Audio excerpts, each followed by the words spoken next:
같이 함께 읽겠습니다.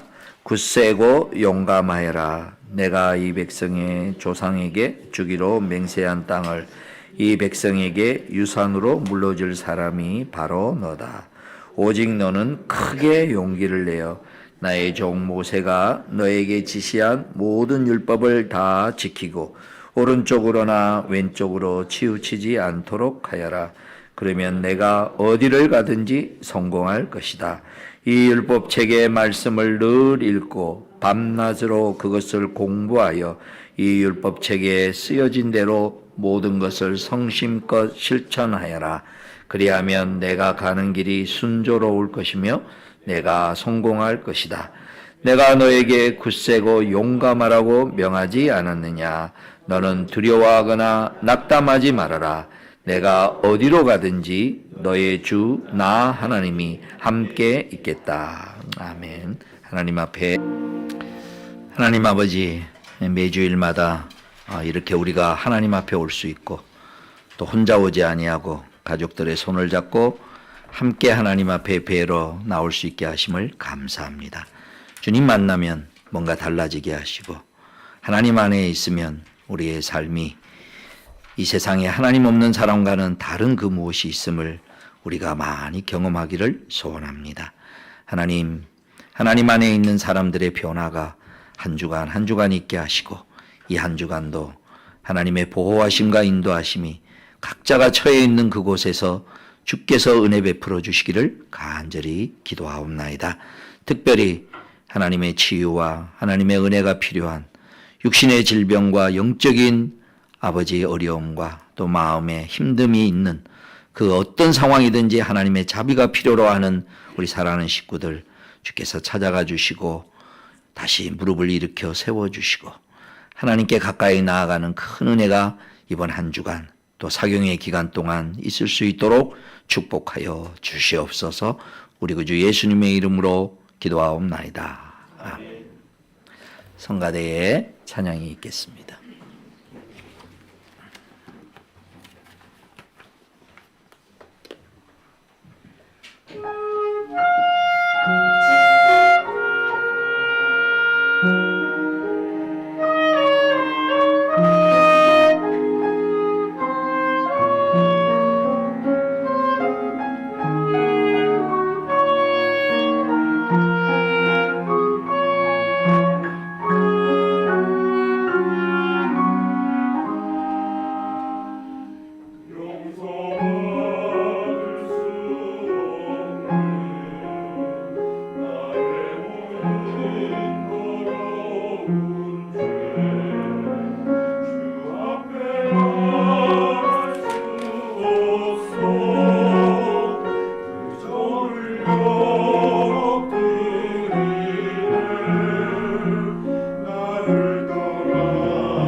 예, 이제 우리 손 목사님, 저희 교회에 참 감사한 거는 우리 조인식 목사님도 그랬고, 이렇게 와서 보통 일반 보편적인 교회에 이렇게 부교육자로 오면 이제 길어야 3년, 한 3, 4년 정도인데 이렇게 오래 같이 함께 사역을 해서 너무 고맙고 감사하고, 또 우리 이 목사님 말없이 너무 잘 섬겨줘서 제가 늘 마음에 고마워했던 그런 마음이 있습니다.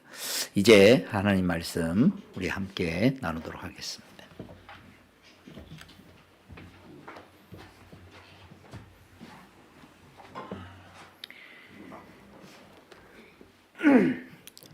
네, 가보지 않은 길이라는 주제로 함께 이렇게 나누려고 합니다. 사람들은 이렇게 살면서 몇 번은 이렇게 떠나야 하죠. 그래서 사랑하던 사람을 떠나 보낼 때가 있고, 또 고향을 떠나야 할 때가 있죠. 그리고 직장을 또 떠나야 합니다. 떠남에는 항상 설렘이 있고, 또 동시에 이 불안함이 있습니다. 저도 이제 그런 것 같습니다. 익숙한 공간, 또 익숙한 사람들, 익숙하여진 일들, 6년여간의 이 믿음의 공동체를 떠난다는 게 제 인생에 있어서는 큰 이 변곡점인 것 같습니다. 다 또 아시는 분은 아시겠지만 저희 가정은 낯선 곳으로 이제 떠나게 됩니다. 살아본 적이 없는 곳이지만 함께하는 가족들이 있어서인지 이게 크게 이 두려움으로 다가오지는 않는 것 같습니다. 이미 그곳에 있는 가족들이 있고, 그 가족들이 또 미리 이렇게 준비해 주는 것들도 있고, 그러니까요. 만약 그런 도움의 손길이 없었다면 과연 쉽게 이런 결정을 내릴 수 있을까? 이렇게 하는 생각도 이렇게 듭니다. 안 그래도 얼마 전에 처제로부터 이렇게 연락이 이렇게 왔습니다. 어떤 소식과 이제 기도 요청이 왔는데 우리 처제네 이제 죄송합니다. 처제네 가족에 이제 어떤 사람이 국가 이제 이 이민 관리하는 기관에 저희 처제네 가족 이름을 신고했다는 것입니다. 그래가지고 잘못하면 추방될 수도 있다는 이 소식 듣게 되면서 처제네가 또 걱정되죠. 걱정되지만 저희가 막상 가는데 우리만 또 덩그러니 남는 거 아닌가 하는 이 아찔함이 또 저한테는 또 이렇게 있었습니다. 그래서 익숙하지 않은 환경, 또 새로운 일, 저에겐 또 건강이 약점이라 항상 약을 달고 살죠.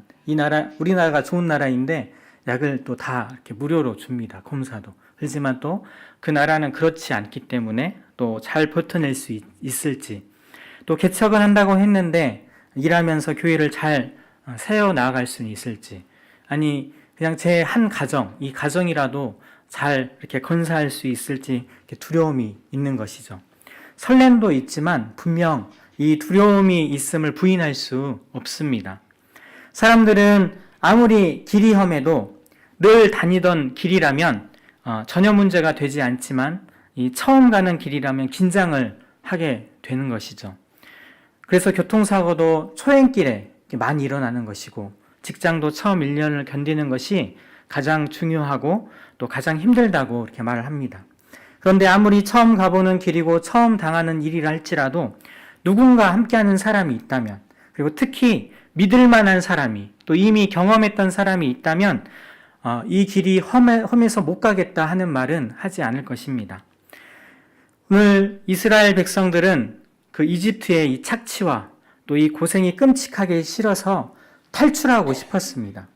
이집트만 아니라면, 그리고 이렇게 벽돌을 굽다가 이 매를 맞는 일만 아니라면 그들은 뭐든지 할 수 있을 것 같았습니다. 그래서 너무 고통스러워서 그들은 이 이집트, 그리고 이 바로의 손에서 벗어날 수 있다면 무엇이든지 할 수 있다는 이 마음들이 그들에겐 있었죠.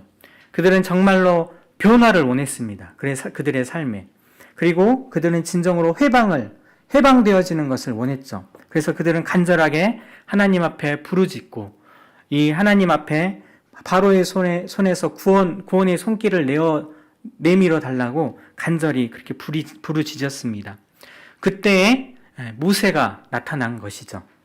80의 노인이었고 예전에 이 이집트의 왕자였다는 소문은 들었지만 바로의 왕을 대면하는 그의 담대함을 보게 된 것이고 또 이집트에 재앙을 내리는 이 기적을 보여주는 모습을 본 이 이스라엘 백성들은 모세를 따라가기로 결정을 이렇게 내렸습니다. 이들에게는 굉장한 결정인 것이죠. 비록 바로의 손에서 벗어나기 위해서라면 무엇이든지 하겠다는 마음이 있었다 할지라도 갑자기 80의 노인이 나타나서 그를 따라서 떠난다는 것은 굉장한 결단인 것이죠. 그만큼 두려웠을 것입니다.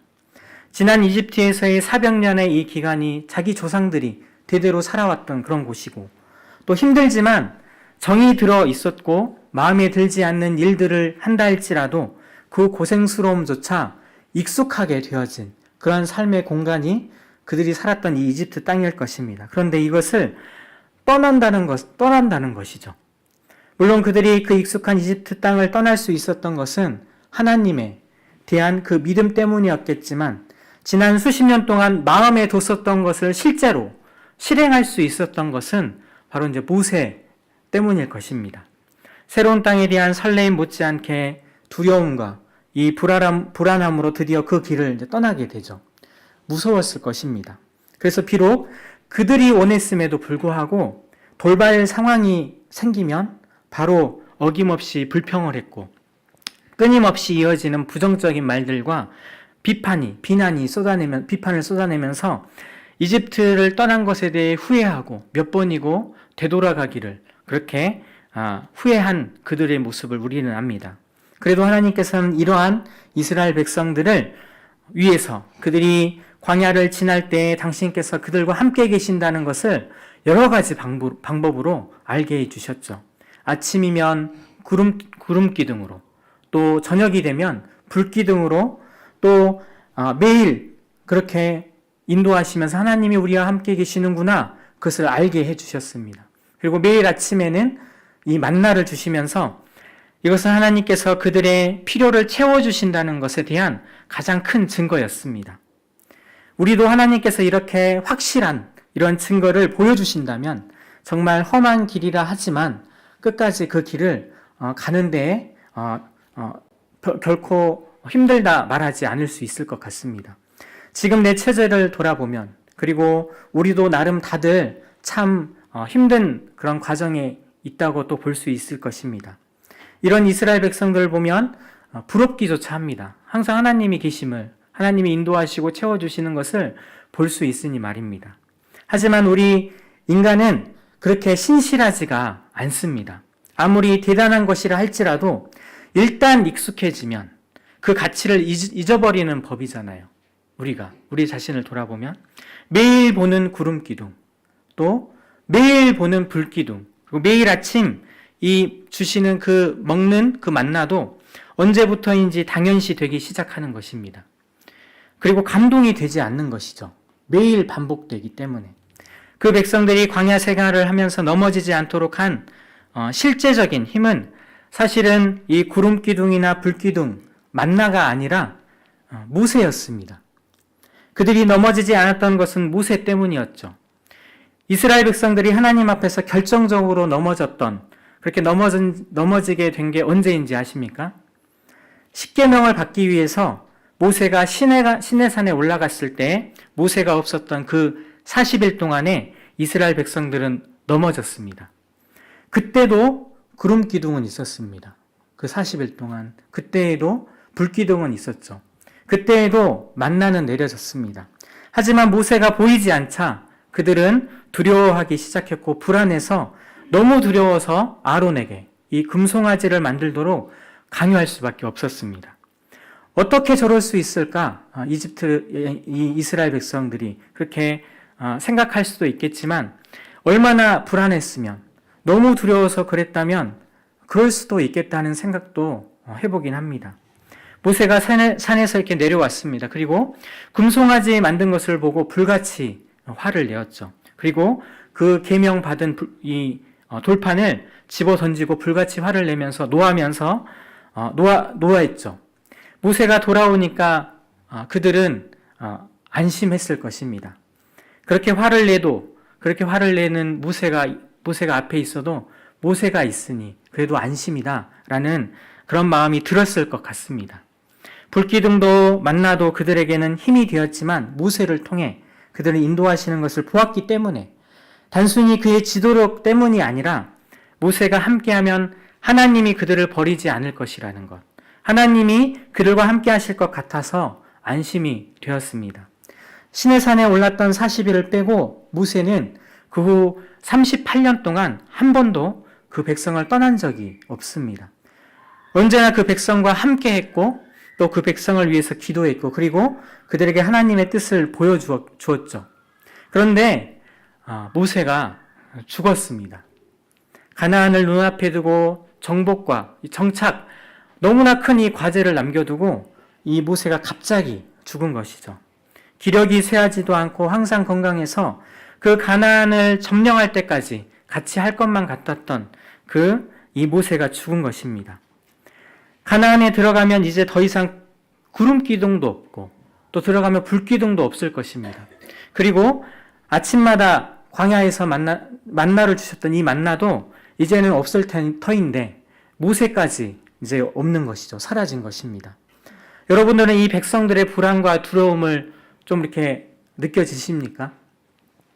그런 혼란과 불안 속에 모든 이 백성들은 패닉 상태가 됐을 것입니다. 모세가 없어졌기 때문에 어찌할 바를 모르고 그렇게 한없이 두려워하고 있던 그때에 모세의 뒤를 이어서 여호수아가 이 민족의 지도자로 부름을 이렇게 받았습니다. 그래서 여호수아는 지난 40년 동안 모세의 곁에서 모세의 지도력과 그리고 그 모세에 동행하시는 하나님의 능력, 그럼에도 불구하고 하나님 앞에 나아가서 이스라엘 백성들을 위해서 부르짖었던 이 모세의 이 모습들, 모세의 곁에서 모세를 보자 하는 것만으로도 너무 어떻게 보면 버거웠을 테인데 그 백성을 인도하라는 새로운 역할을 부여받은 것이죠. 모세를 떠나보내고 이제 그 무리의 지도자가 되었다고 마냥 기뻐할 일은 아닌 것입니다. 모세도 아닌 여호수아가 어떻게 그 백성을 인도할 것인가? 백성들도 또 마음이 어땠을까요? 과연 이 여호수아가 제대로 인도할 수 있을까? 정말 여호수아를 믿어도 될까? 여호수아가 모세처럼 할 수 있을지, 혹시 이 가나안에 들어가기도 전에 사분오열하는 것은 아닌지, 혹시 이러다가 우리 민족이 아니면 우리 공동체가 우리 가족이 망하는 것은 아닌지 이러한 염려들이 있었을 것 같습니다. 모세도 아닌데 여호수아가 어떻게 그 백성을 인도할지, 더구나 앞으로 남아있는 전쟁이 남아있는데, 새로운 땅에 들어가 전쟁이 남아있는 이때 어떻게 보면 인간적인 계산으로 생각해보면 하나님께서 그 점령한 후에 모세를 좀 데려갔으면, 아니면 여리고성이라도 좀 점령해서 안정적이게 그 땅에 정착을 앞두고 그렇게 하나님이 모세를 데려갔으면 좋을 텐데, 하필이면 지금 가장 위험한 때, 가장 중요한 때 하나님이 모세를 가셨다는 말이죠. 이런 절박한 상황에서, 말할 수 없이 불안한 이 상황에서 하나님께서 여호수아에게 하신 말씀이 오늘 이 본문 말씀입니다. 그래서 여기 오늘 본문 말씀에서 두 가지만 이렇게 생각해 보려고 합니다. 먼저는 강하라입니다. 강하고 담대하라. 오늘 본문에서 여호수아에게 세 번역은 굳세고 용감하라 이렇게 말씀을 세 번이나 이렇게 반복합니다. 개역개정에서는 저는 더 그게 와닿는데, 너는 강하고 담대하라, 그렇게 계속 6절, 7절, 9절에 계속 세 번이나 반복하죠.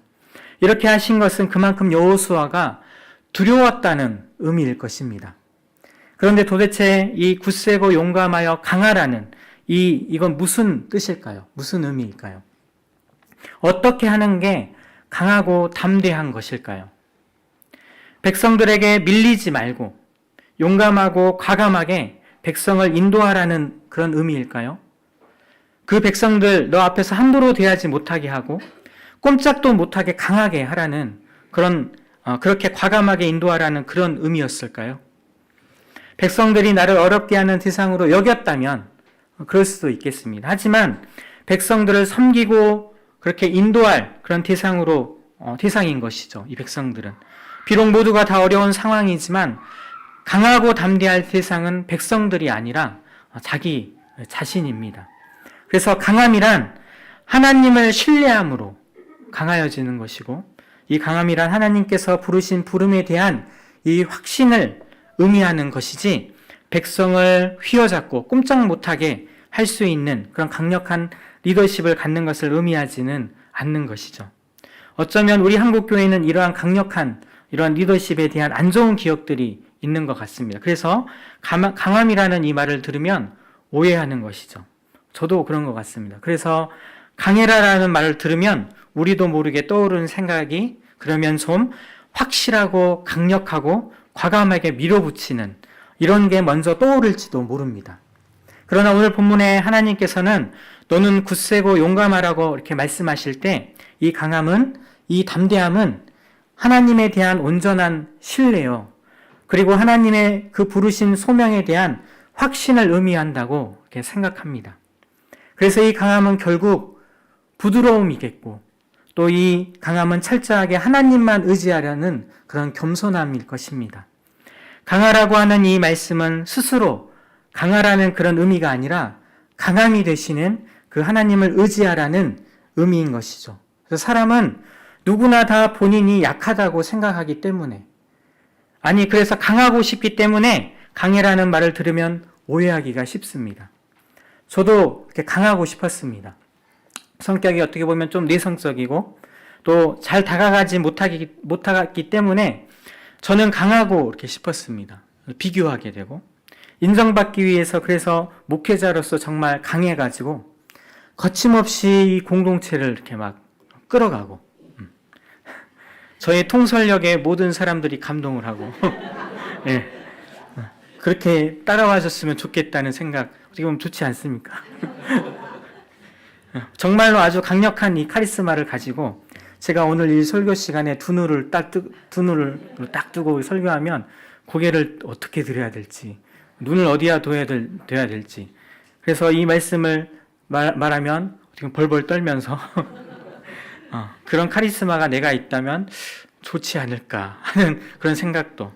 그래서 제가 이리로 가세요 말 한마디만 하면 뭐 저런 사람이 다 있어 속으로는 하지만 어쩔 수 없이 이 목사의 말을 듣지 않으면 벼락 맞을 수도 모르겠다 하면서 따라오는 그러한 리더십이 저에게 있다면 너무 좋겠다는 생각을 한 번쯤은 이렇게 가끔 해보게 됩니다. 그런데 가만히 깊이 생각해 보면 이런 강함이라면 결국 독재자일 것 같습니다.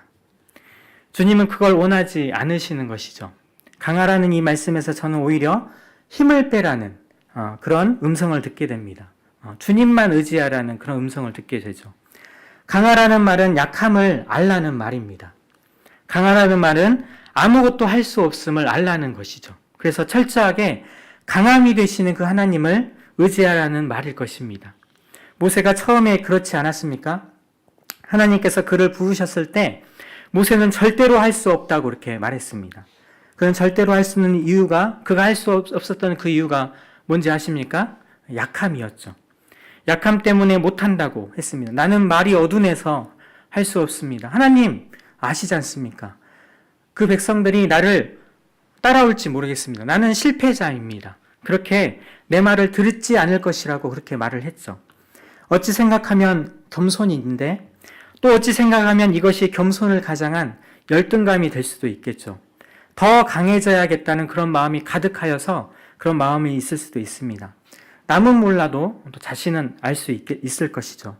주님은 모세에게 내 입도 내가 만들었으니 만들지 않았느냐고 말씀하시고 내가 너와 함께 하리라고 그렇게 또 말씀하셨고 너를 위해서 사람을 보낼 것이니 그러니 가라고 이렇게 말씀합니다. 두려워하지 말고. 결국은 그에게 강하라고 하셨던 이 말씀은 여호수아에게 말씀하신 것 같이 내가 너의 강함이 되어주겠다는 의미였지 너의 모든 그 부족함과 핸디캡을 다 채워주겠다는 말씀은 아닌 것이죠. 그래서 강하고 담대하라, 이 강해라 하는 말씀은 하나님만 바라보고 맡겨진 일을 감당하라는 그런 말씀인 것입니다. 이것을 꼭 기억하고 강하고 담대한 저와 여러분 되었으면 좋겠습니다. 두 번째는 율법을 붙들라는 것입니다. 하나님께서 여호수아에게 주셨던 두 번째 말씀은 하나님의 말씀, 이 율법을 따라 행하라는 것이죠. 그래서 7절을 보면 나의 종 모세가 너에게 지시한 모든 율법을 다 지키고 오른쪽으로나 왼쪽으로나 치우치지 않도록 하여라. 그러면 내가 어디를 가든지 성공할 것이다. 형통하리라. 이렇게 말씀하셨죠. 때로는 유혹이 있을 수도 있고 때로는 흔들림이 있을 수 있습니다. 여호수아에게는 백성들을 인도하면서 수많은 생각들이 들 수 있겠죠. 사람들의 많은 이야기들 귀에 들려오겠지만 언제나 최고의 기준은 무엇일까요? 하나님의 말씀, 율법으로 해야 된다는 그러한 의미일 것입니다. 하나님이 가라고 하면 가고 또 서라고 하면 서겠다는 그러한 결단을 요구하는 말씀이겠죠. 그래서 여호수아가 이 계명을 들으면서 굉장히 불편하고 또 부담스러웠을 것 같습니다. 여호수아 입장에서. 그 이전에 모세를 인도할 때 하나님께서는 모세와 대면하셨습니다. 힘든 일이 있고 어려운 일이 있어서 하나님 앞에 무릎을 꿇고 하나님 앞에 나아가면 하나님이 즉각적으로 이렇게 대답하셨죠. 모세에게는. 이리로 가야 한다. 아니면 저리로 가야 한다. 그만둬야 하고 지금 그것을 해야 한다. 이렇게 모세가 힘들어서 하나님 앞에 부르짖어 기도할 때마다 하나님이 직접 그렇게 말씀해 주셨고 응답해 주셨습니다. 그렇게 하는데도 힘들었을 텐데 지금 여호수아에게 하나님께서는 뭐라고 말씀하시냐면 너는 율법을 지켜 행하라 이렇게 말씀하시죠.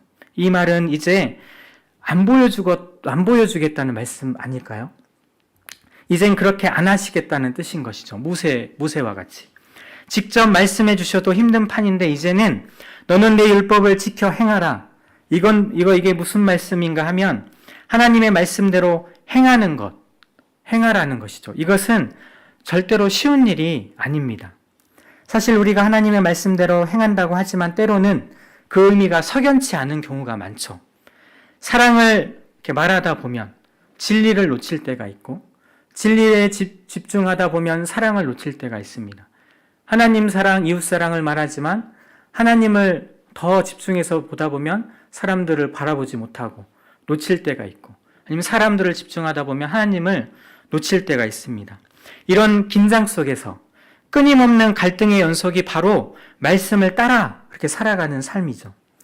말씀대로 산다는 것은 모세처럼 직접 말씀해 주시는 것이 아니라 끊임없이 그 말씀 앞에서 자기의 마음을 살펴야 되고 또 끊임없이 하나님의 마음을 살펴야 하는 것입니다. 하나님이 무엇을 원하시는가를 살펴봐야 되고 그 정황을 살펴봐야 하기 때문에 그거는 그렇게 쉬운 일이 아니라는 것이죠. 이 하나님의 말씀을 붙들고 산다는 건 실제로는 굉장히 막연한 말이겠다는 그런 생각이 되어집니다. 우리가 살아가면서 필요한 모든 구체적인 이 해답이 이 말씀에 있는 것이 아니기 때문입니다.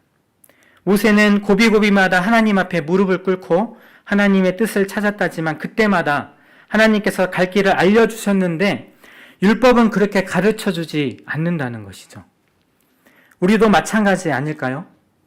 말씀대로 산다는 삶이 얼마나 애매한 삶인지 말씀대로 이렇게 살겠다고 하면 어떤 사람들은 그 말이 이제 매일 큐티해야겠다는 그런 생각으로 그 말을 듣기도 합니다. 또 어떤 누군가는 말씀을 잘 모르기 때문에 말씀을 잘 아시는 목사님 말씀대로 살겠다는 게 말씀대로 살겠다는 그 의미로 이해하기도 하는 것이죠. 그만큼 애매합니다. 이것이 얼마나 추상적인 고백인지 고민해 보신 분들은 경험하셨을 것입니다. 매일매일 경험하는 갈림길에서 우리에게 주어진 선택의 여지에 하나님의 말씀은 항상 침묵하는 것 같은 그러한 답답한 그런 경우가 있으니까요. 그러니까 이제 가야 합니까? 언제 가야 합니까? 도무지 대답하지 않는, 그리고 이제 그만두어야 합니까? 언제 그만두어야 합니까? 이럴 때 좌로나 우로나 치우치지 않고 하나님의 말씀을 붙든다는 건 도대체 무엇을 의미하는지 난감할 때가 한두 번이 아닌 것이죠. 그래서 저는 율법을 붙든다는 이 말은 철저하게 이 하나님을 신뢰하려는 이 믿음으로 정직하게 하나님 앞에 서겠다는 의미가 우선적인 의미라고 생각합니다. 그러나 오늘은 그것보다 좀 더 다른 관점으로 한번 생각해 보고 싶습니다.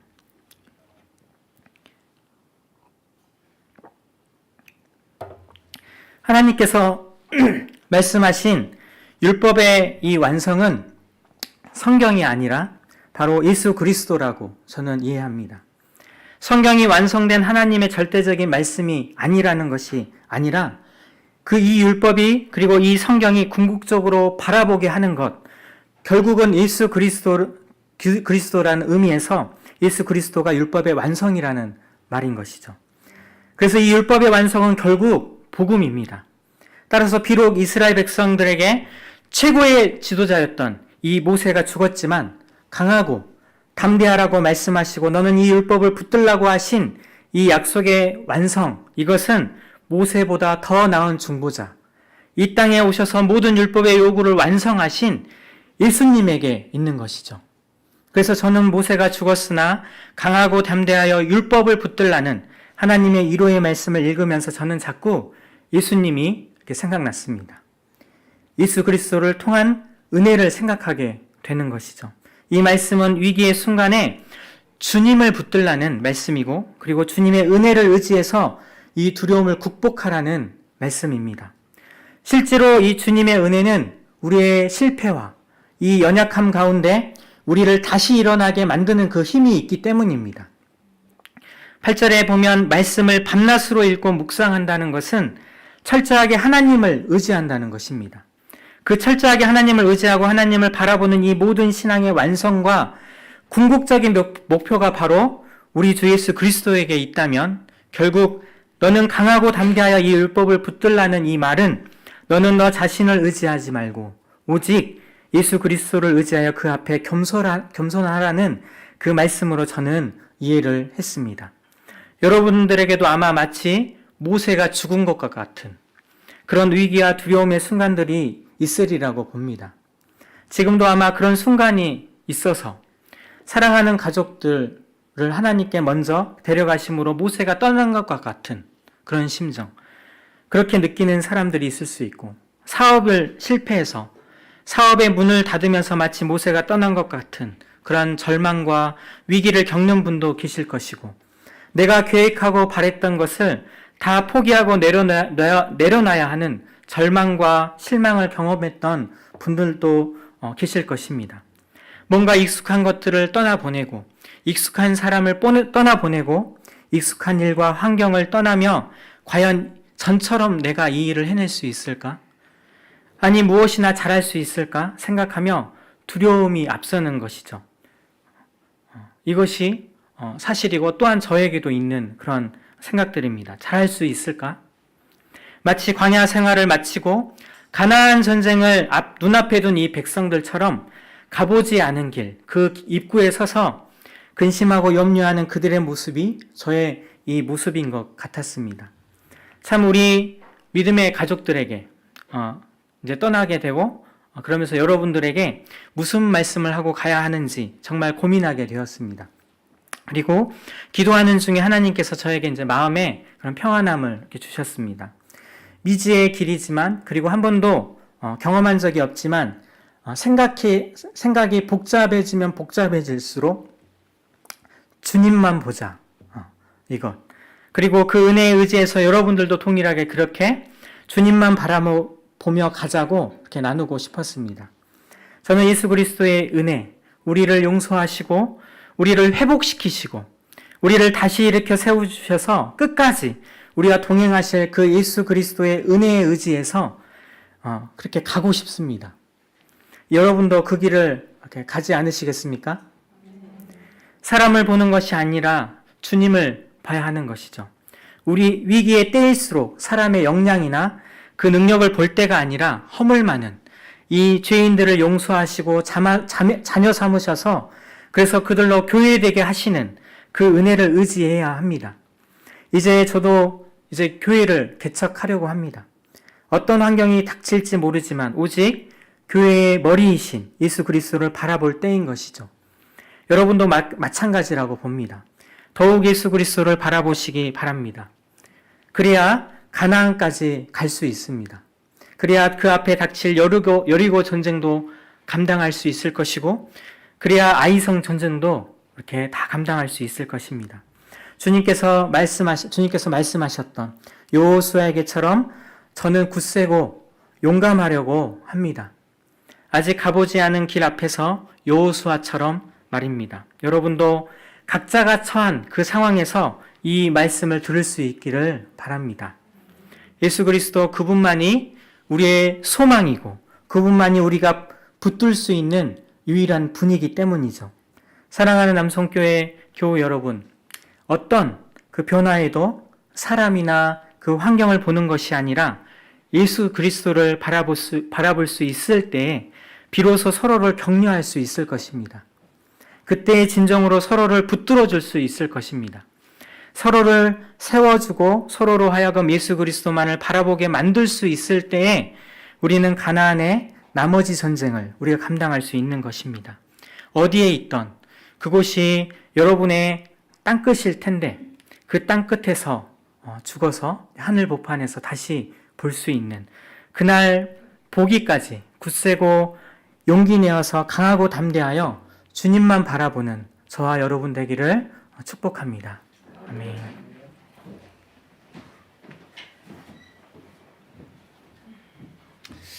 이 시간 함께 기도하겠는데 먼저 주신 말씀을 가지고 우리 각자에게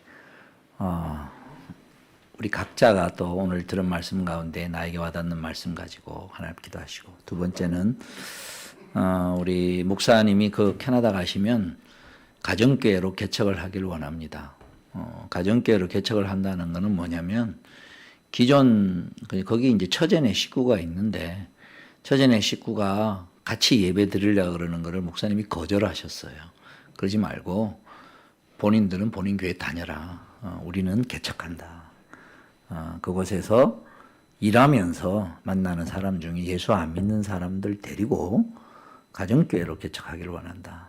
그래서 그 마음의 결심으로 가정에서 예배를 드리면 이게 안 되니까 도착하자마자 첫 예배를 그게 뭐 스시집이 됐든 무슨 뭐 학원이 됐든 어디든 예배 드릴 수 있는 공간을 주셔서 캐나다에 도착해서 바로 예배를 가족들이랑 시작하면서, 그러니까 우리 여기 지금 있는 개척 목자들이나 또 우리 목장처럼 그렇게 시작하겠다라는 마음의 결심을 하셨는데, 사실 안 가본 길이니까 얼마나 그러겠어요. 어느 날 그러더라고요. 우리 집사람이 안 그러는데, 그런 적이 없는데 요 며칠 동안 자꾸 이 목사님 생각하면 마음이 짠하다고 자꾸 그러는 거예요. 왜 그럴까? 본인도 잘 모르겠고 왜 그럴까? 이유가 있더라고요. 그거 뭐냐면 여기 있다가 이제 다른 교회로 가시는 분은 다른 교회로 부임해 가시잖아요. 예? 다른 교회의 사역지가 확보되어 있고 그걸 통하여 가는데, 이제 우리 이 목사님은 그게 확보되지 않는 미지의 길로 가는, 그러니까 아마 마음이 더 우리가 그런가 보다라는 생각이 들었는데, 그것만큼 우리가 할 수 있는 기도하고 격려하고 하나님의 일하심을 우리가 또 소식을 들을 수 있도록 이 시간 한번 우리 목사님과 가정과 사역을 위해서 이 시간 한번 간절히 같이 기도하겠습니다. 하나님 아버지, 주님의 일하시고 주님의 역사하시는 새로운 것에 적응하는 것이 얼마나 힘들고 어려운지요. 그러나 주님만 바라보고 그 모든 어려움을 이겨내게 하시고, 그런 마음으로 우리가 이곳에서도 살게 하시고, 또 우리 남송의 성도들 가운데 같은 어려움을 겪고 있는 분들이 하나님 안에서 든든히 더욱 서나가게 해주시고, 새로운 곳에 왔으니 새로운 것을 느끼며 새로운 것에 발전하며 아버지 그곳에 하나님이 두신 이유를 깨달으며 사명을 따라 살아갈 때 새 힘과 용기를 얻을 수 있게 하여 주시옵소서. 우리 이 목사님 가는 그곳에 목장을 개척하게 하시고, 그 여보 아버지 목사님을 통하여 구원받을 영혼을 붙여주옵시며 그것이 아름답게 가정대로 세워져 나갈 수 있도록 하나님 축복하여 주시옵소서. 이를 위하여 우리가 기도하게 하시고 또 이를 위하여 마음을 모으게 하시고 또 하나님의 일하시는 소식을 우리가 함께 주고받으면서 하나님께 영광 돌리는 귀한 은혜의 역사가 이어져 나갈 수 있도록 축복하시며 함께하여 주시옵소서. 예, 이 목사님 축도하시겠습니다. 우리 구주 예수 그리스도의 구속의 은혜와 하나님 아버지의 크신 사랑과 성령의 교통하심과 같이 하심이 변화 앞에 두려움이 있는 게 사실이고 익숙하지 않은 것을 떠나야 하면은 언제나 불안함이 있는 것이 사실이지만 이 시간 강하고 담대하라는 말씀을 듣습니다. 오직 하나님만이 우리의 힘이 되시고 하나님을 의지할 수 있기를 바라는 당신의 백성들 위해 이제로부터 영원토록 함께 있기를 축원합니다. 아멘.